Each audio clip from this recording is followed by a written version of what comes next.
नाही, अनेक आठवणी आहेत. मी तुम्हाला सांगतो, ठाणे महापालिकेमध्ये मी नगरसेवक म्हणून काम करत असताना एका रेमंड कंपनीच्या आवारामध्ये वृक्षतोड होत होती. म्हणजे बाळासाहेबांचं छोट्या छोट्या गोष्टींकडे कसं लक्ष असतं हे आवर्जून तुम्हाला मला सांगावंसं वाटतं की त्यावेळेस ती वृक्षतोड करत असताना महाराष्ट्र टाइम्स या वृत्तपत्रामध्ये एक छोटीशी बातमी आली आणि त्या बातमीच्या अनुषंगानं बाळासाहेबांनी फोन करून मला सांगितलं, अरे बाबा, तो तुझा वॉर्ड आहे आणि त्या वॉर्डामध्ये अशा प्रकारचे वृक्षतोड होतोय, लगेच जाऊन थांबवणं गरजेचं आहे, कारण निसर्गाचं आपण रक्षण करणं हे आपलं शिवसैनिकांचं काम आहे.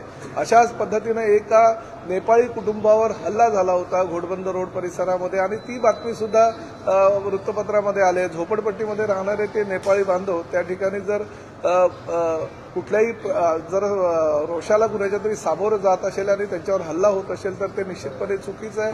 हिंदुत्वाचं रक्षण करणं ही आपली शिवसेनेची भूमिका आहे आणि ताबडतोब मला त्यांनी मी आमदार होतो त्यावेळेस त्यांनी त्या घोडबंदर परिसरामध्ये मला पाठवलं आणि सांगितलं ताबडतोब त्या नेपाळी कुटुंबियांचं रक्षण करा. आणि अशा पद्धतीचे एक छोटे छोटे कार्यक्रम किंवा छोटे छोटे गोष्टी सुद्धा ते त्यांच्या वाचनात आल्यानंतर ते संबंधितांना फोन करायचे. त्यामुळे महाराष्ट्रात चाललेल्या किंवा भारतात चाललेल्या छोट्या छोट्या गोष्टींवर त्यांचं कसं लक्ष असायचं हे या कृतीतून दिसून येतं.